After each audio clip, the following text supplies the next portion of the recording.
Koka sunarai sunarayanti. Koka sunarai sunarayanti. Koka sunarai sunarayanti. Koka sunarai sunarayanti. Koka sunarai sunarayanti. Koka sunarai sunarayanti. Hello, hi. Welcome to this new episode of the Mango TV podcast. Today we have Shiri Godasi. Shiri Godasi, MA, is a mother, integration therapist, global medicine woman, author and poet, visionary entrepreneur, and philanthropist. A creative educator for 25 years, she's passionate about creating a decolonized, psychedelic positive counterculture and empowering people to step into radical authenticity and conscious leadership to co create a just world. A teacher to teachers, Shirin is best known for her pioneering methods in the field of psychedelic integration and community bridging, including founding five entheogenic harm reduction organizations, founding and directing a professional psychedelic therapy and creative leadership training program, and innovating a proven integration treatment protocol called the Psyched Soul Method. Shiri specializes in multidimensional, quantum leap transformations, soul code recovery, and realignment.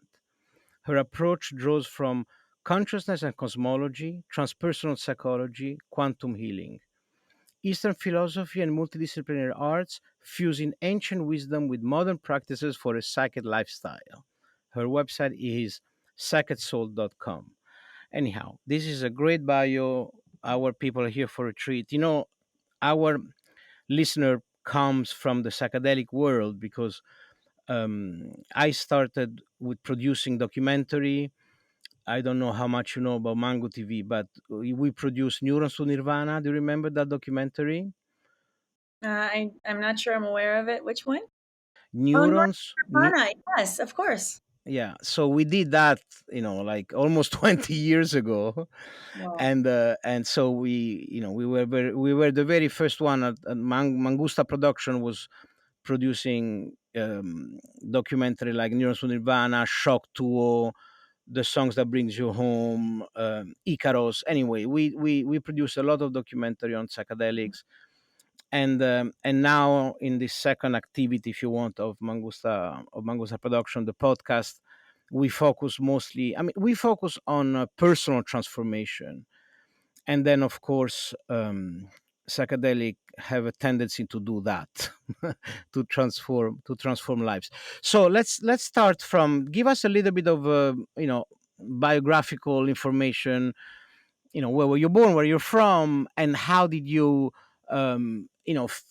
what were the cathartic moment that make you decide to devote your life in helping others in this very fascinating field. Sure. Thanks for having me on the podcast. So, Giancarlo, I understand that you're basically asking me to begin with the stories and narratives that have conditioned me to become the human that I used to be, and then I had to break through them to be the being that I am today. Is that correct? Correct.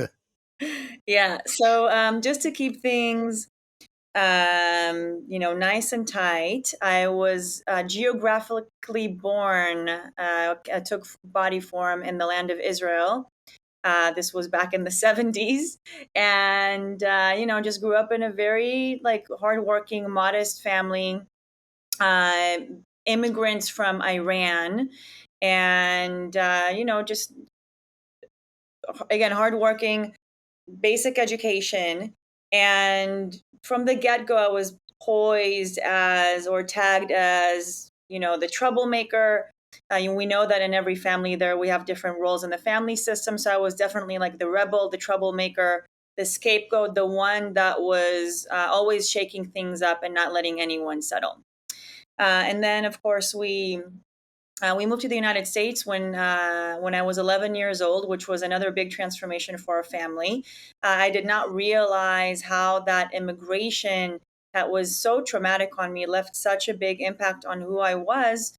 At the time we were living in Beverly Hills, 90210. I went to Beverly Hills High. Any person that would probably hear this would think, wow, like she from the movies lived in Hollywood. And sure, that is actually correct, but we were literally living, again, modest family. My parents moved us from Israel to the U.S. so they could find a better life for us, and that so would not have to go into the military like they did, and continue in the perpetuated war in Israel. We lived in a tiny 2-bedroom apartment. My parents slept in the living room so we could go to the schools in Beverly Hills. And again, working 7 days a week, just like a very modest, and I'm sharing again and again, I'm using the word modest, humble, because I think, a lot of people that look at us, at psychedelic leaders, and think, wow, they've probably had, like, so much circumstance going for them, like conscious families, educated, like had the privilege. And I'm naming the hardships because I feel like all the difficulties that life has positioned me with, basically positioned me with so much suffering, that I had no choice but to find a way to just break through all that and get myself out of there. Um, and so basically, I was in a very ripe place, like a lot of people are. And when they turn to psychedelics and plant medicines, I had deep, like, I didn't realize this at the time, but I was heavily depressed. So much cultural trauma that I couldn't even name. Relational issues. I just could not find my place in the world. I was, again, myself too. I was very hardworking, doing everything that I was taught, and wasn't getting to anywhere that I wanted to be in life. I just felt underwhelmed, not just feeling that there was something out there for me. And because I was so heavily caged in that Jewish, Iranian, cultural, like, no, a woman needs to get married and have children, and this is all she does. Like, you're not allowed to do anything else.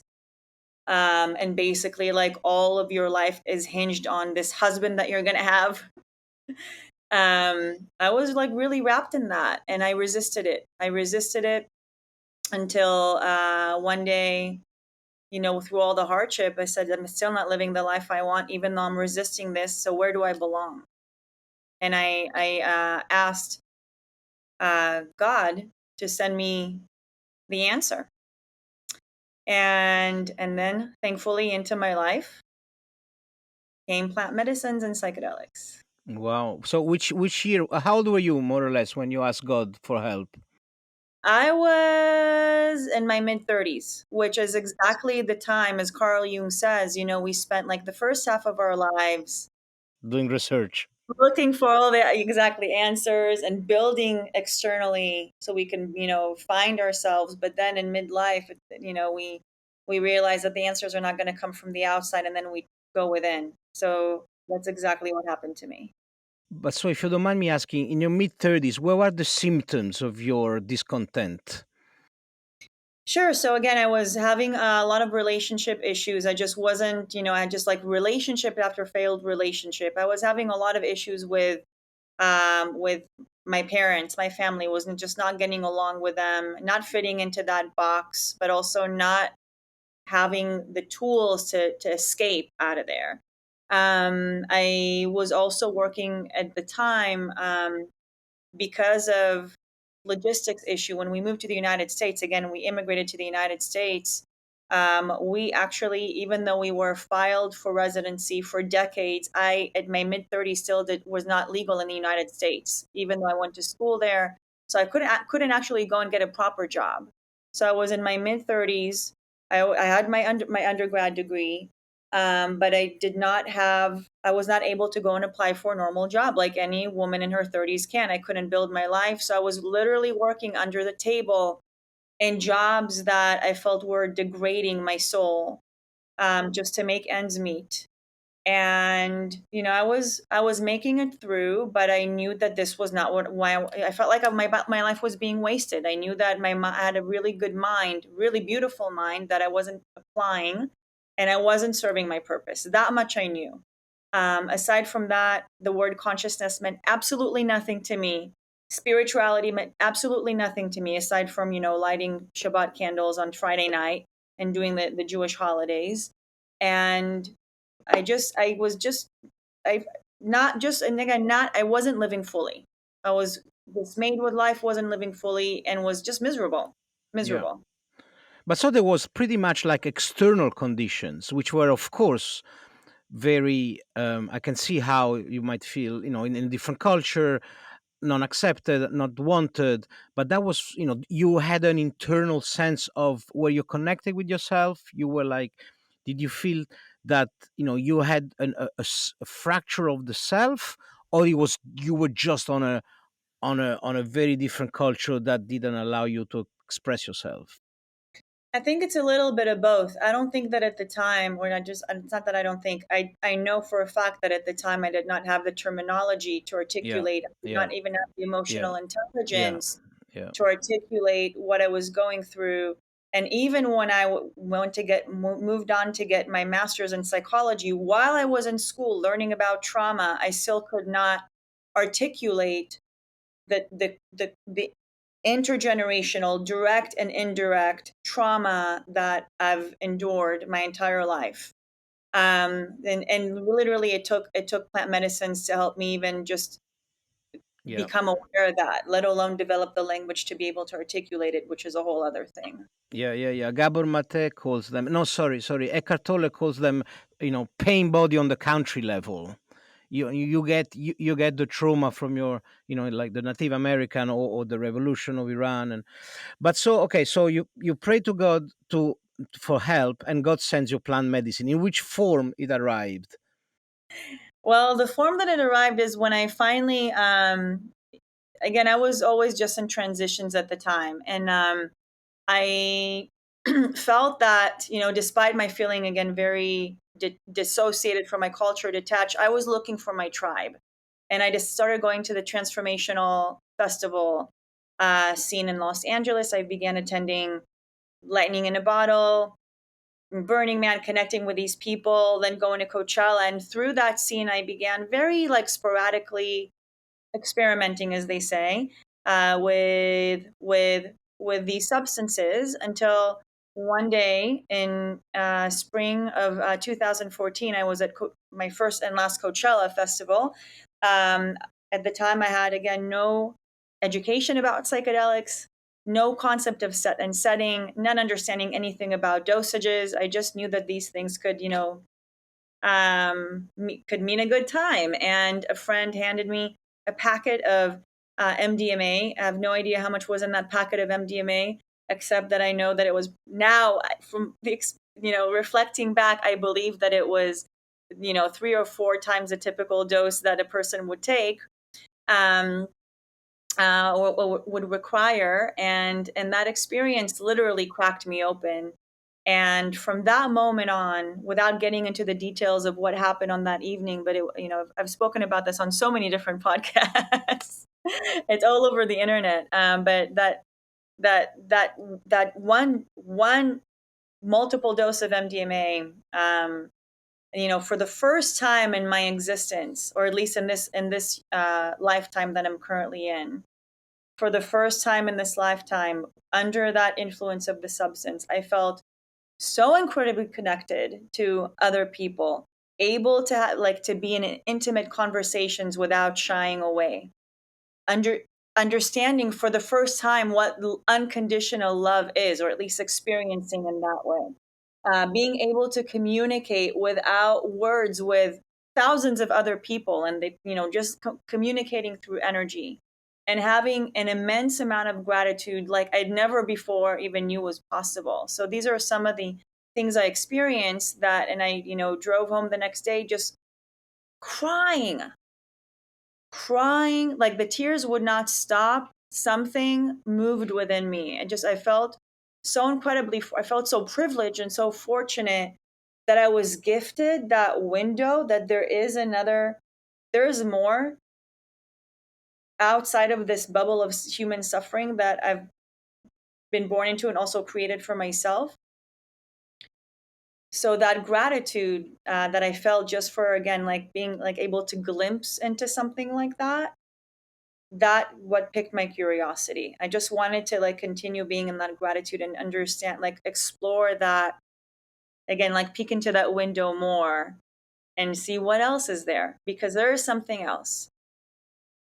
So over the next few months, since I decided, wow, there is something there, something therapeutic, beyond the very fun, beautiful recreational experiences that we have typically at festivals. There is something therapeutic in this modality. And within the next few months, it's like it was just being shown to me everywhere through just like different levels of encounters, like serendipitous moments that I would have never before been aware of, right? Suddenly, like there was a more awareness to see the synchronicities, to see like the divine intelligence that's operating. Again, I did not yet have that language to even articulate what I'm able to articulate now, but I felt like life was communicating with me. And exactly 6 months, almost to the day after that MDMA experience, I began meditating because I was going through a terrible heartbreak. And I did, for the first time in my life, kind of like a breath of fire meditation, just off of YouTube, with no substances, completely sober. I mean, if it matters, I was just, to color the picture a little bit. I was working in New Orleans for a convention I was working in, and I remember returning to my room after a really difficult day. Again, a lot of relational issues. I had some trouble with my colleagues, things that we couldn't settle down, and I just returned to my hotel room and just broke down. I said, I have to meditate. I have to breathe through this, put on a breathing meditation on YouTube, and then had a holotropic breathwork experience, complete visionary experience. I left my body. I saw visions of my old soul being broken and a new soul of light coming through my body. And I woke up as a conscious being. Beautiful. Um, and I woke up as a conscious being, and suddenly I saw the world in a completely different way. I knew that I was conscious. Again, before that word, I couldn't even articulate what it was. Um, I knew that I was conscious. I knew that I was a being of light. I knew that I was here to be of service. That was another whole new concept that again meant nothing prior to that moment. And I knew that I was here to be of service in psychedelic therapy. So those are the four things I opened my eyes and knew. And from that moment that I woke up as, again, that conscious being that was completely aware, knew what her, felt like she knew what her mission was. Like I basically was encoded with a new knowledge that I didn't have before. And I had awareness of these codes. I began operating in the world from that place, and it was like a domino effect. Within a month, I was back in school getting my master's, even though, despite all of, again, as mentioned, like I wasn't even a legal resident. I could not even go to, apply to a higher degree if I wanted to. Somehow, again, without getting into the details, I was able to make it through. I was accepted into grad school. I made it through all the hurdles of, you're not allowed to, I went through all of that, sat in school within a year and a half, got my master's, met all the right people, started creating the psychedelic integration society organization in Los Angeles, doing research, working with clients in school, getting my coaching certification. Just it was like everything was rolled out effortlessly, really. And of course, I was still fairly new in the plant medicine world at the time. Let's not forget, this was again 2014. Prior to that, I had like very sporadic random engagements with this modality. It's not that, I was doing this for years. It's not that I was doing this in high school. But in that moment, it just became fully intentional. Again, fully intentional. This is my path, and there is something here that is meant to heal all of us. And I'm committed to this study of learning how to heal all of us through learning how to heal myself, and basically translating my journey as I go along. And that's how I became this. What my first organization was the psychedelic integration coach. Literally, I became that because I didn't have the tools to integrate. I did not I needed to be integrated so badly that I just became my own guru and just translated that to other people and shared what I was learning. Yeah, yeah. They say that the thing you can teach the best is what you need to use the most. But you talk about plant medicine, but so I heard about an MDMA experience, holotropic breath work, and then there was some more entheogens, more of plant Oh medicine yeah, type. oh yeah. I of course. No, I'm definitely kind of like jumping forward in time. So I'm naming MDMA as that big experience that was my crack into this new reality. But yes, of course, I had relationships with all the popular plant medicines and psychedelics, MDMA, psilocybin, cannabis, ketamine, ayahuasca, LSD.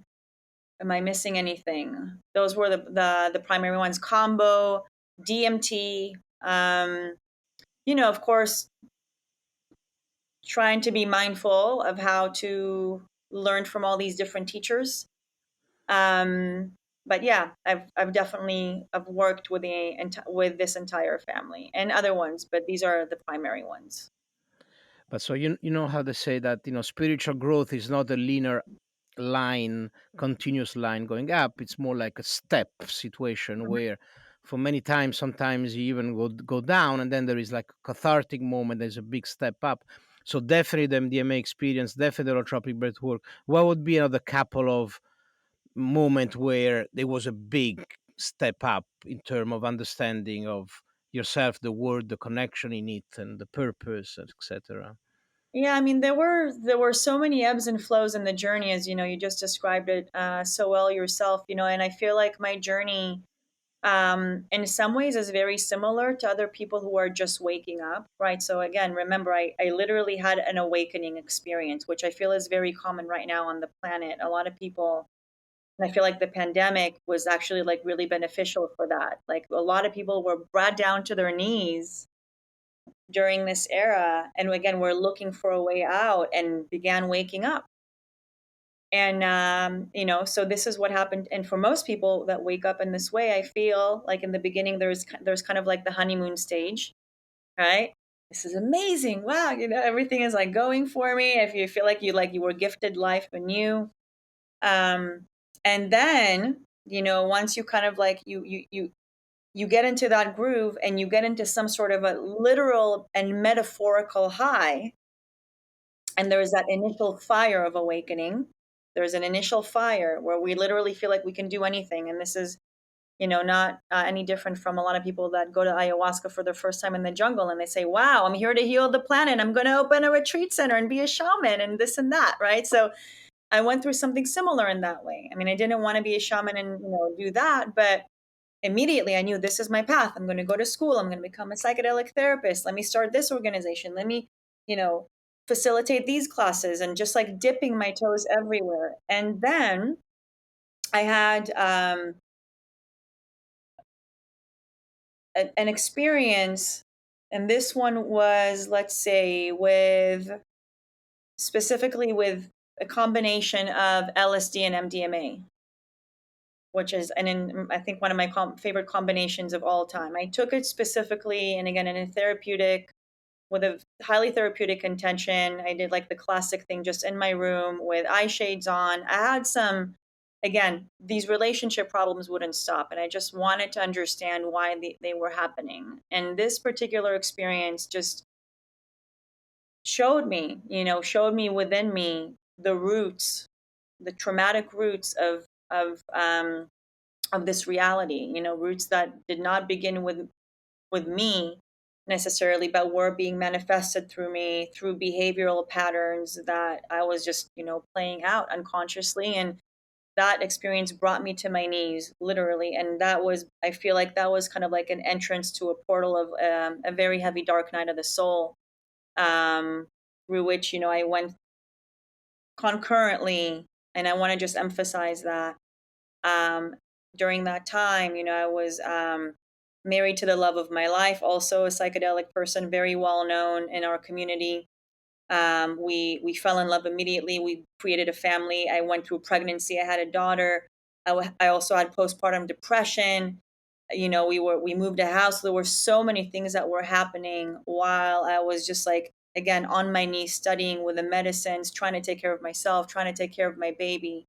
So I was operating in both dimensions and surfing big waves on both dimensions, and it was a lot. um and So there were definitely like steps in these years that, as you said, Giancarlo, like, okay, a step that kind of escalated. There were a few of those, but I feel like overall, I feel like, again, all these years, I feel like I've kind of been like, operating in a vacuum reality. And maybe this is a great topic to discuss that I feel is really important for listeners who are, um, excited about the psychedelic field. They find their tribe, they want to be of service. They just basically like throw themselves into the world of using all of these medicines. And it's like very sexy and enticing and trendy to like talk about like how amazing psychedelics are for personal growth, and we're all doing all this work and we're of service, but no one wants to talk about like how incredibly difficult it can be to also be a human at the same time. We are, raising children, trying to get up and go to work, still have to go, do our laundry, go shopping in the market. We're expected to show up and as our highest self all the time. A lot, I feel like we're kind of like we've disowned our human life being all these psychedelic personas. Um, Almost like, not almost, like literally shaming our human sides, for the sake of collective enlightenment and awakening. And I feel like we're almost, kind of like doing ourselves a disservice, and not just ourselves, but a lot of other people that are approaching this modality. A lot of people, we don't talk about the hardships The, as much. yeah, yeah, the shadows. Yeah, Yes, exactly. yeah. Yeah. But So. so yeah, before getting into now the part, the professional part of you deciding to teach the teacher, integrate this knowledge, how to combine this information with the challenge of everyday life and our humanity. I just want to go back a little bit, try to understand what's happening. You think the MDMA, I'm not as familiar as what's happening in the brain with MDMA. I know there is like a surge of oxytocin, so there is this feeling of we are in the same team, is a very bonding hormones. And so the fear, the flight and fight, the guard, being guarded approach sorts of like dissipate. In For the tryptamines, for the most classic psilocybin DMT, um, Michael Pollan talks about an egoic armor gets dissolved, the default mode network. So I'm wondering, what do you think about? Because you said, "Oh, I sort of like received some codes, but maybe we always had them, and maybe it's just semantic. Maybe we already have this understanding, but it's sort of covered by, the egoic armor, but all the protection, all the armor that we build."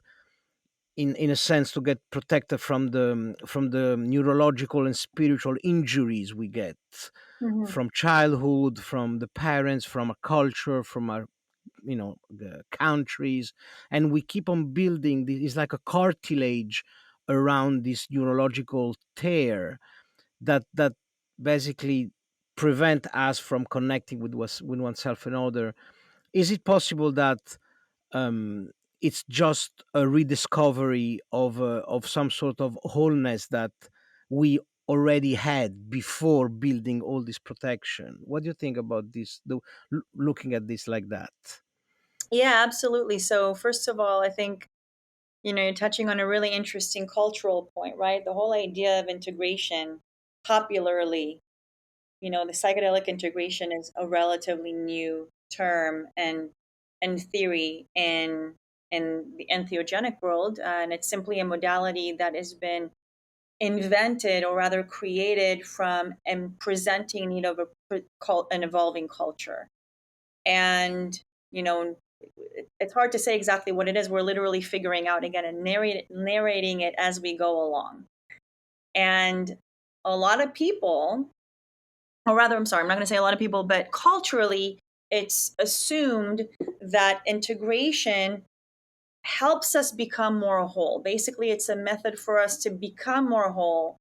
And I feel like this is kind of a replica, or rather a projection of our larger culture, which insists that doing the work and personal development and fixing ourselves is what we're here to do. Which I feel like it's a type of a systemic oppression. Okay, because what is it really communicating to us? That we're broken, that we're some type of project that we need to take on ourselves, and if we're not working, then we're worthless. Then we're not showing up, and we're not good enough, right? So it's basically perpetuating the idea, this ancient abandonment, not good enough type of wound, to just kind of keep us small and in our place and exhausted. So I want to name that because I feel like this is something that's prevalent in the psychedelic culture as well. And to answer your question, yes, I do believe that we are already whole. We are already whole. But too many people in our culture, including in the psychedelic world, tell us that we need to work on ourselves and fix ourselves. And I'm kind of working against that, right? Okay, so there is all these narratives, and integration. When we show up, and granted, a lot of us, myself included, have to go through that period of like rigorous work yourself to the bone to prove that we're worthy, to discover that nothing has been wrong with us all along. We were always whole, we were always perfect, we were always beings of light. Back then and now, I'm the same being of light. Nothing has changed. The only thing that's changed is my perception and my awareness that the shadow is not going anywhere. The shadow has always been there. The shadow is a mandatory, necessary part of the universe, and I am the universe, and it's who I am. It's who we are. The more that we try to enlighten it, bring light to it, fix it, abolish the demons and the darkness, I feel like it's counterproductive. And with the event that I had, again, when I was awakened with these codes, I feel like it's nothing I can say for sure, right? So I brought this up to another friend who's steeped in spiritual teachings, and she shared with me about the concept of a walk-in in spirituality, the concept of a walk-in, that there are some souls that chose some type of a life journey. And the teacher Dolores Cannon, by the way, speaks to this all the time, the concept of a soul walk-in. So there are souls that operate on the planet, and they come to a point where they just can no longer take it, and then basically the soul leaves the body and a new soul walks in and takes over the human form. So I can't say for sure if, so my friend says, you could have been a walk-in. I said, you know what, maybe, I don't know. So it could have been a walk-in, and it could have be that, like you say, that holotropic breath work. I was like so ready to just let everything go because I was in so much suffering. I was just ready to literally shake off all the stories.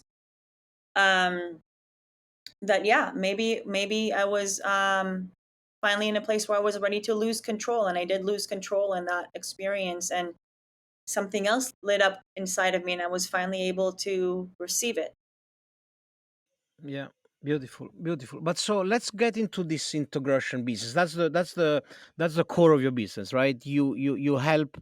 You train integration specialists to help psychedelic practitioner to integrate this knowledge into their daily life.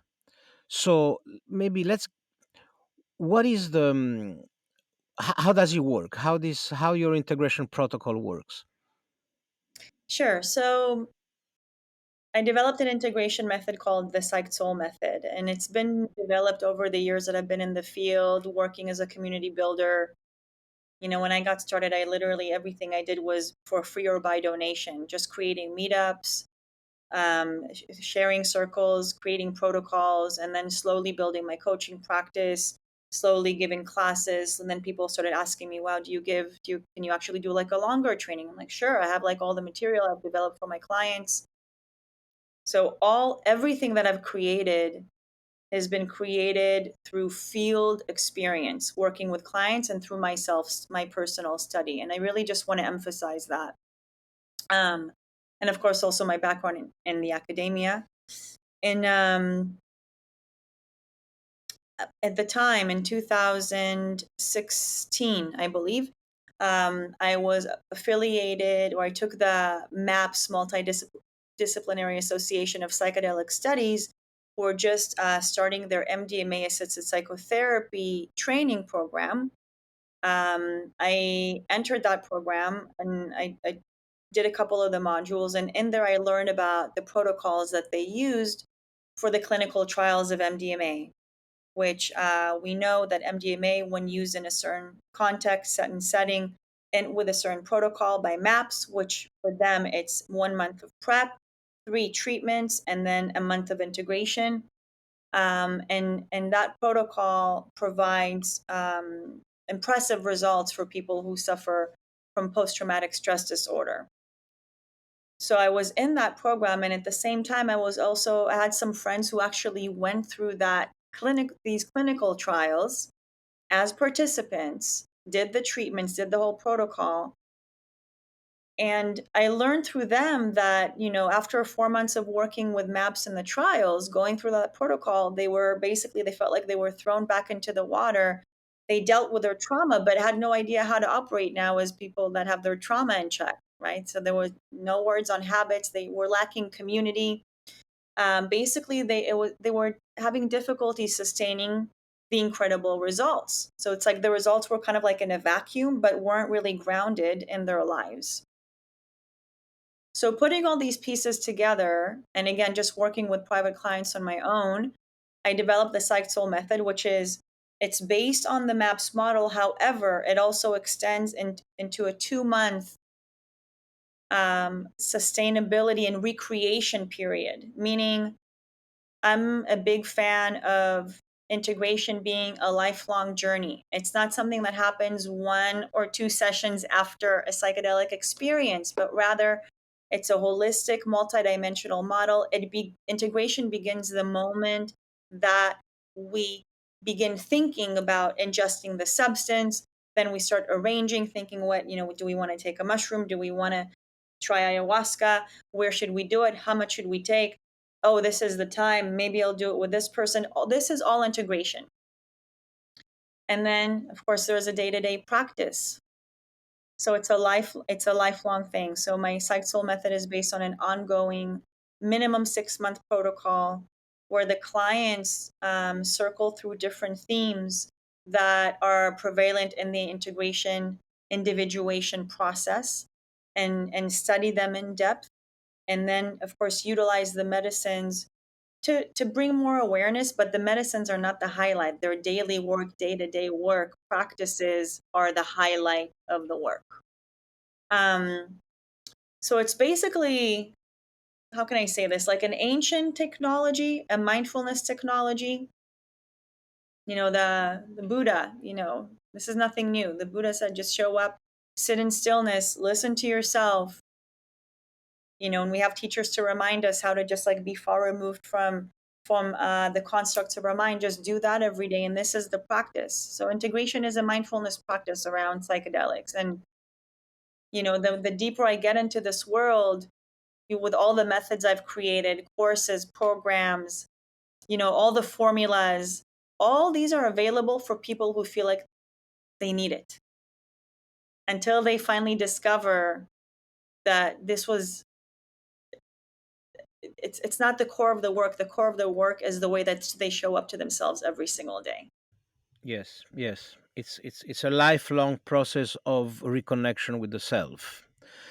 But so, do you mind if I make a distinction between, and of course they're intertwined, but usually traditionally we talk about the psychedelic experience, of the two possible outcome. There is a journey of personal transformation, first a personal discovery, and then a personal transformation, and then a personal growth. And I can see how the type of integration you just described fits well this model of transcend your trigger, transcend your pain bodies, recognize what is your true personality versus what is a trigger, work on what is your authentic self, and make sure that you operate through the authentic self. And when the wounded self intervene, it be aware that now you're operating, you're not responding from your authentic self, but you're reacting from your wounded self. So this integration um, approach of self-discovery is crystal clear, and you're very right to say that it's not 3 months, 6 months, is a lifelong journey. But then the other possible outcome is this idea of you know myst- mystic state and other dimension, this idea of encountering with divinity, with beings. Are they from another planet, from from a different dimension? Are you know are they a project of our imagination, or they are independent sentient beings? So we interviewed some integration coach, and that's a little bit my passion.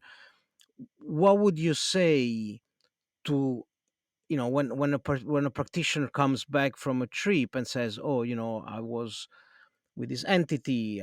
It can be benevolent, can be malevolent, or I had this discussion with some divinity." How do you integrate in the Western secular materialistic skeptic paradigm? If you think about it, it's like almost the opposite of what it's done traditionally in psychotherapy, right? You go to a traditional Western secular materialistic psychotherapist. First of all, they can't even take your hand. There is like no, no, no touch. Forget about it. You have to stop the therapy to even have getting a coffee. There is no physical hug. There's no emotion. I mean, there is emotional support more and more, but there is no talk about mysticism. There's no talk about divinity. And some of your colleagues told me, they say, okay, we offer integration in terms of the personal growth, but the moment there is an entity, or there is a mystical experience, or there's a transcendental experience, then we refer back to the shaman. And so so for me, it's like, what it if you think about it, we Western white people go to the Amazon, take these plants from them, we give it to our white Western people, and we feel, oh, that's very good, it make them feeling better and more empowered, and we build an entire multi-billion-dollar around that. We medicalize it. But then the moment that this medicine shows another aspect of the personal growth, which is the mystical aspect, which is what has been used for 10,000 years, we say, oh, that's not our responsibility. It doesn't make any sense. What's your view on that? Yeah, and you know what? It's actually I didn't realize that there were integration coaches that would actually like say what you said. When it comes to the mystical, they just refer back to the shaman. That's a bit alarming to me, to be honest. I mean, the way that I see it, what is being integrated right now?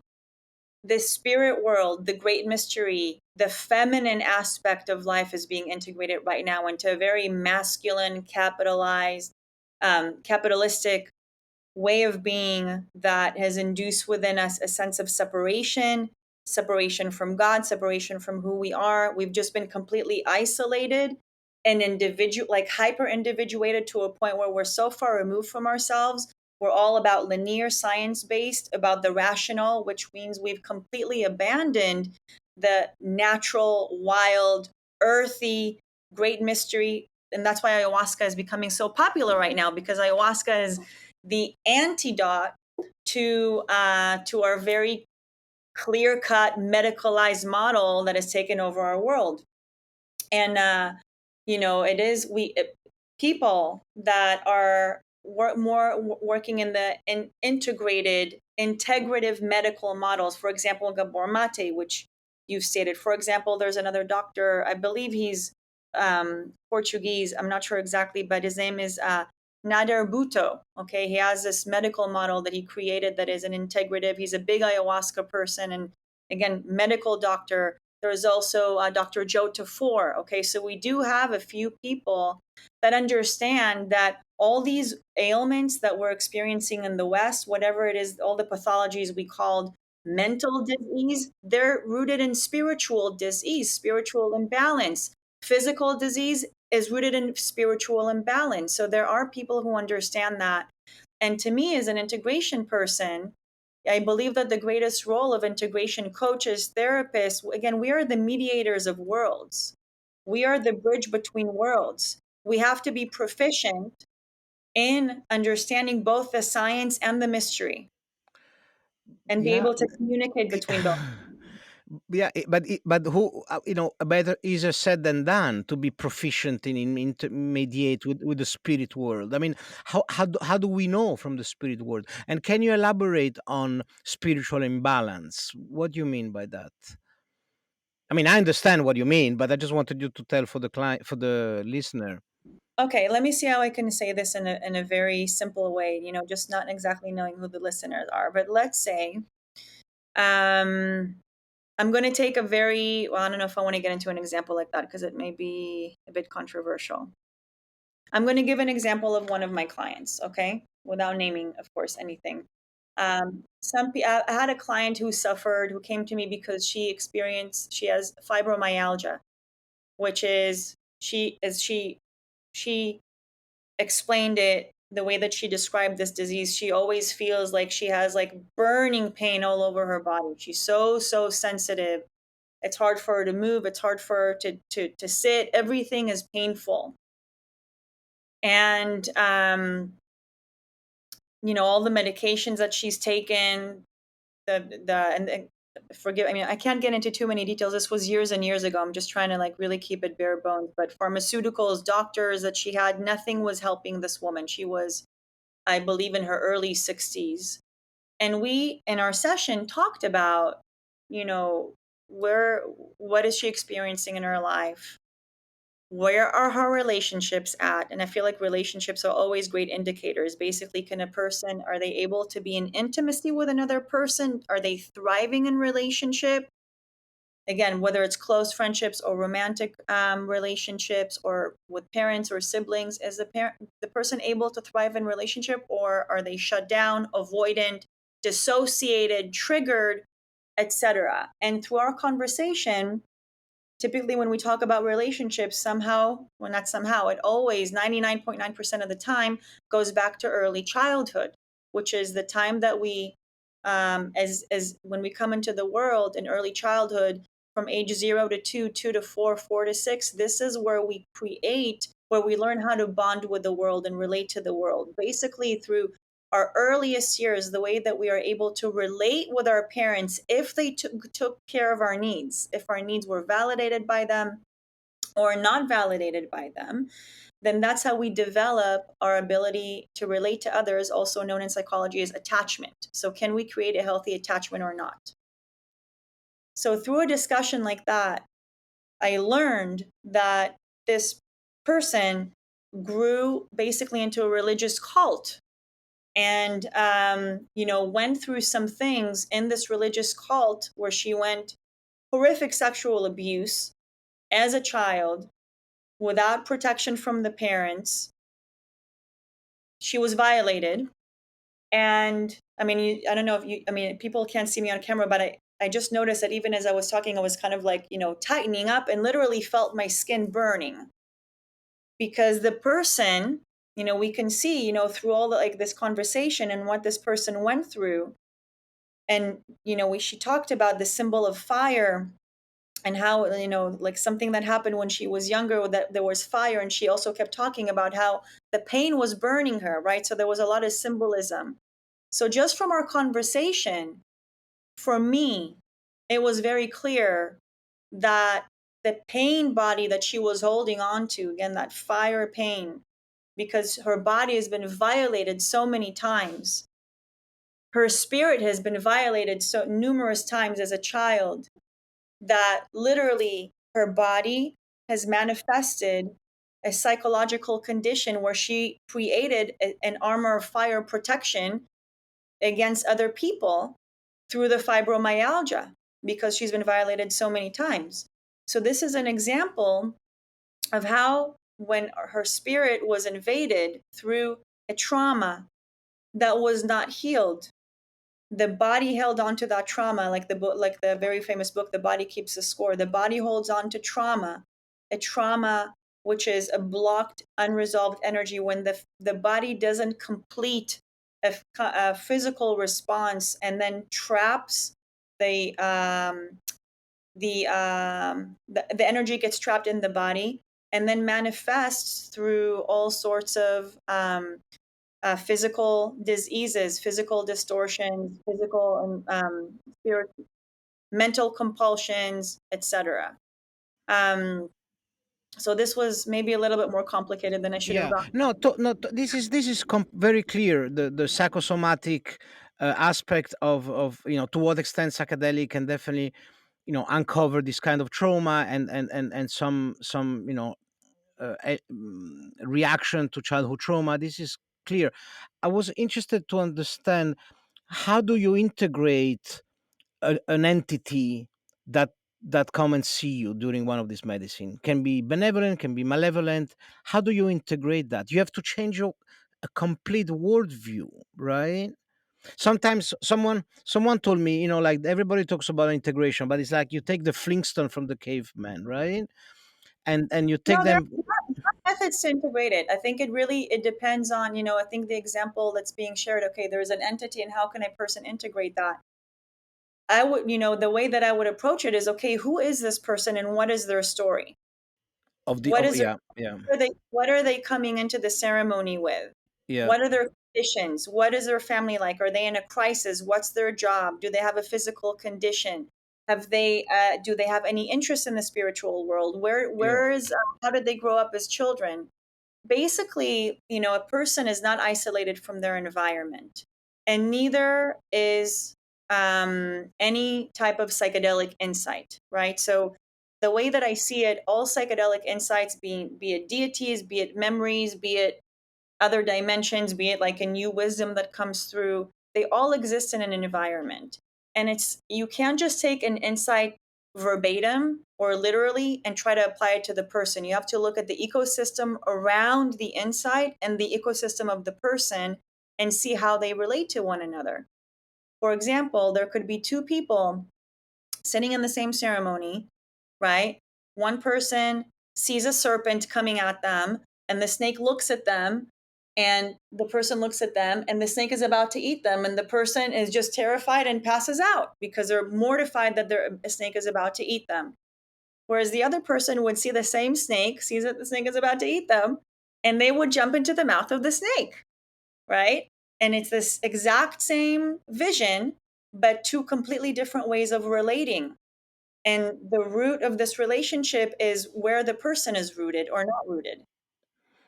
but so these entities, they are not independent, in your opinion. Nobody knows, we are speculating, of course. They're not independent sentient beings. They are a projection of our psyche. I think it's well now okay. I think I think it's both and, okay? I think they are projections of the psyche from what the person's dharma, where it leads them to go and what they're interested in. And without, yes, absolutely, there are independent entities. But it's the way that we, each and every single one of us, relates to these entities. And it's through these relationships is how we can study ourselves and understand how to integrate these concepts. Yeah, The relationship is the core of integration, not the insight, and actually not even the person. It's the context. yeah, yeah. It's difficult, right? We don't know much about that. Every tribes have their own interpretation. Sure, but I do believe that there are ways, there are techniques, and it has to be, for me, again, this is like how I've come to understand integration. Then integration is all about again, the relationships, and without understanding the relationships, we can't just interpret an insight, Of course. like Carl Jung did. It's not, there's Yeah, the collective symbolism, which we can take into consideration, but it's doesn't mean that it's true for every single person. yeah, And I feel like, again, that's why that showing up every day, whatever it is, to action, you can choose to show up to your psychedelic ceremony every day, yeah, or you can choose to wake up every day and see that, these entities are already here. They're already here. yeah, yeah, yeah, yeah. The Buddhist, the Tibetan monk, the Lama, they see entities all the time. Correct. So if you're aware of them, the gift of psychedelics is that they make us aware. But it's up to us as humans, and this is what makes us different from animals. We have that intelligence and willpower. And Yeah, it's up to us as humans to claim that willpower, the power of choice, and choose how we want, if we want to interact with this information and how we want to interact with this information. And it's through that decision that we can understand and integrate ourselves into the best version of human that we can be. yeah, yeah. It's fascinating territory, right? But don't you think that, some of like the, dream work that Young has done, or other, um, don't you think we Western people, now that we are integrating this medicine into the medical system, and otherworldly material will appear, Hmm. I don't still feel that there is a protocol. I mean, you go and do the iboga with the Buiti. They have a very clear cosmovision of what you see. They're not Hmm. interested on how you feel. They ask you, they want to see color, they want to see shape. They have an interpretation for the red triangle and the green circle and the shibibo. They have their own cosmovision, and the boa and the eagle, and we feel that. What about us? I sometimes I feel maybe we should have some theologian or some, it's just my opinion. It's exciting. Is an industry, is a young industry, is an industry in development, and thanks to people like you, we are, trying to harness the power of this medicine. It's just very fascinating. It is fascinating, and I think that the more I think again, it's all culture dependent, right? I don't think we've reached any peak by any means. And when I say peak, I feel like Michael Pollan, with his book How to Change Your Mind, definitely created an upsurge in the collective of this new culture that we are creating right now in terms of the third wave of the psychedelic movement. I feel like the media is waking up. I feel like there will be a point where it just like reaches some type of a saturation. But don't you think that this third wave is the medicalization, is the it is the neurochemistry, the what's happening in the brain? The fourth, I mean, we're gonna have to integrate this on a spiritual level. I think it is for the people who need that, and I think people will need that. And I agree. I do think that, again, going back to what we said earlier, what wants to be integrated, it's not the medicines, it's a spirit world. Yeah, And I feel like, because of the capitalistic systems that, again, are trying to take over this exactly. type of culture, that facet of the culture, Yeah, they will miss out on that. And it's going to end up, yeah. It is already missing it themselves out. in the leg. And with that, there are many people in our culture Yeah. that are, like people like myself and people that have been in the field way longer than I have, and they're creating amazing things that, I feel like we are trying to bring a more alternative, countercultural, try to again integrate the wisdom of the forest with the medical model. You can't just isolate the molecules. I've heard of companies wanting to isolate the molecules to eliminate bad trips. No, but they're doing it already. They're already doing it. Oh, exactly. That's what I'm Yeah. saying. And I feel But like in that regard, it's like sterilization of the medicine. I feel like that's going to end up backfiring. no, but it's them. They're missing the most interesting part of this experience. Is not a product. Is not a pill. Is a is a way of thinking. Is a cosmology. You ask a corgi about the river, and he says, "This is my brother." Is not a metaphor. They really believe that there is. So, rather than taking this opportunity of using the states to, and I don't want to be like all negative. I mean, it's super welcome, this revolution and the renaissance. I'm just encouraging people to look not just at the effect, but at the ontology behind it. The ontology of the medicine is an ontology of connection with nature, where plants speak and animals speak, and the mountain on a subatomic level is connected to us. Is an animistic religion with everything is connected, and that's exactly the kind of awareness we need to start using, being more aware about the impact of nature of human affairs. And I just feel that, you know it's I don't hear that enough. My friend at IC Ears, they're making great work, and on this idea of the new ontology. The psychedelic renaissance is linked to a different way to see us and the space. I understand the old Newtonian Cartesian understanding of the cosmos being a big gigantic clock, mechanic clock. We needed that kind of rationalism, and I think therefore I am, because we didn't want to get away from the horror of the Middle Age. But then the next evolution of human thinking is an evolution, is a thinking of connection with the natural world, and I don't hear people talking about that enough. But anyhow, that's just my quick rant. Sorry. I I completely understand, and I feel like really what you're saying is you're really repeating or reiterating the message that the native people have known all along, and the traditions that they're trying to preserve. When Exactly. I was at psychedelic science, one of the most powerful things I heard was from a young indigenous woman who said, we have like, she was basically pointing the finger of how a lot of us have a tendency to say, we are the medicine, right?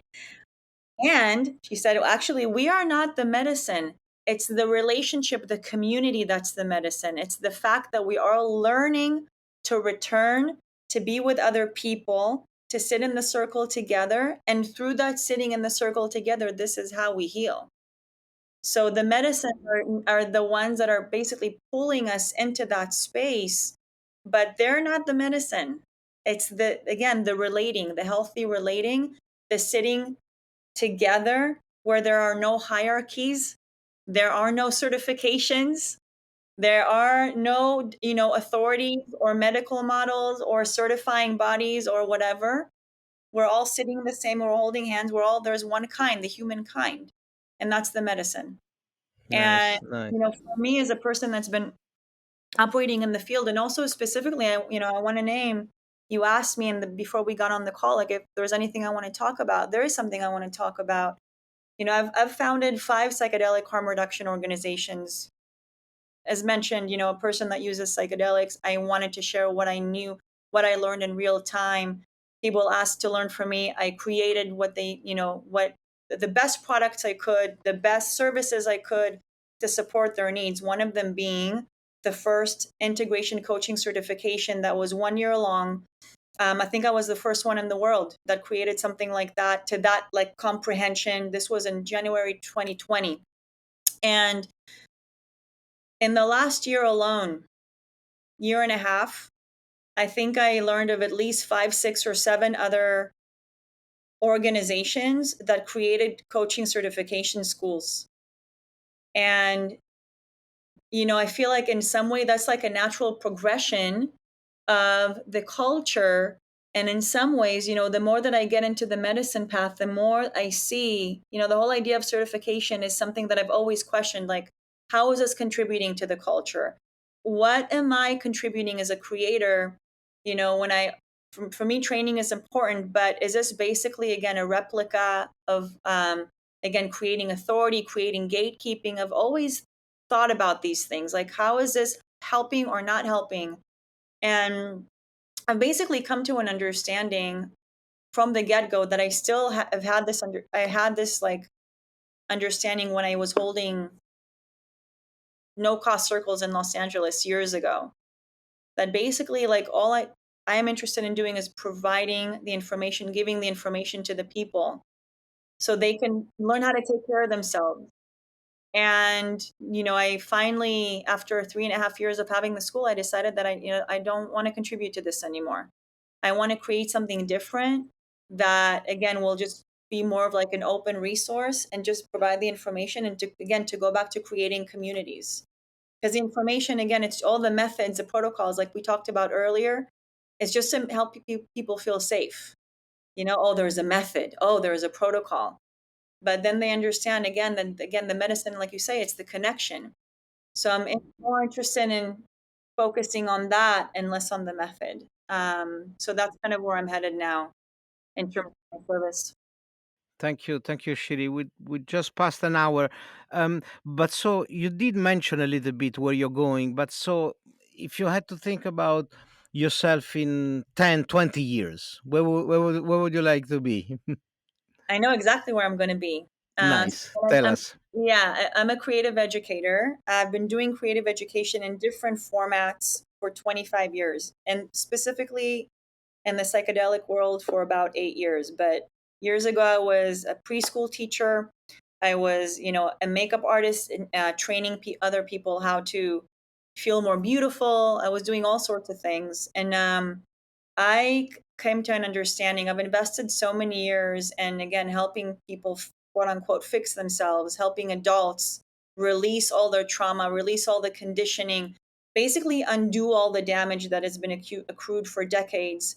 And I had an epiphany on mushrooms a few months ago that instead of putting in so much effort, a multi-billion-dollar industry that wants to fix people, I'm going to go straight back to the children and help them retain what they already know. Beautiful. And basically, I'm interested in collapsing the time it takes all of us as a planet to wake up. So is it, let people grow up and be, dysfunctional adults, or just go back to the kids and just help them remember how whole they are from the get-go? And what an influence would that make on the planet? They grow up in three generations. We're going to have a whole new planet, basically. So I am interested in basically taking everything I've learned in the conscious education space, and of course, everything I've learned before, and creating a new conscious education modality for children.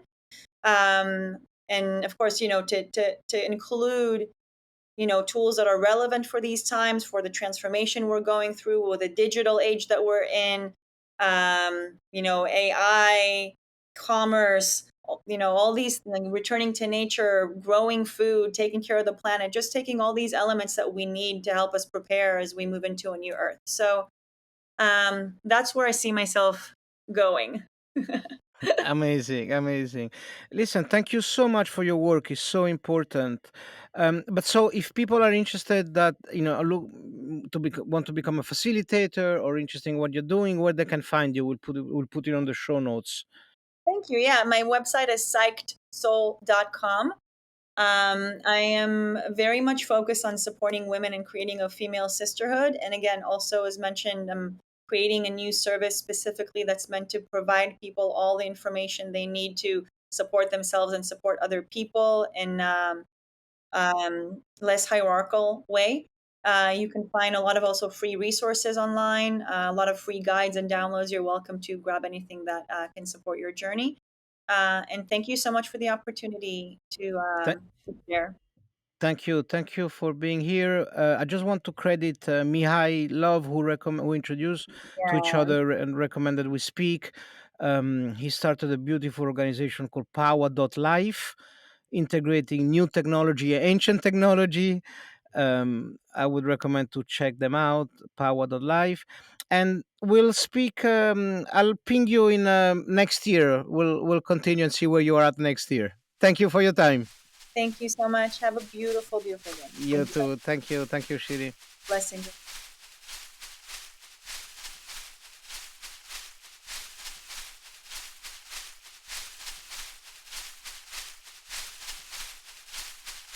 Koka sunarai sunarayanti. Koka sunarai sunarayanti. Koka sunarai sunarayanti.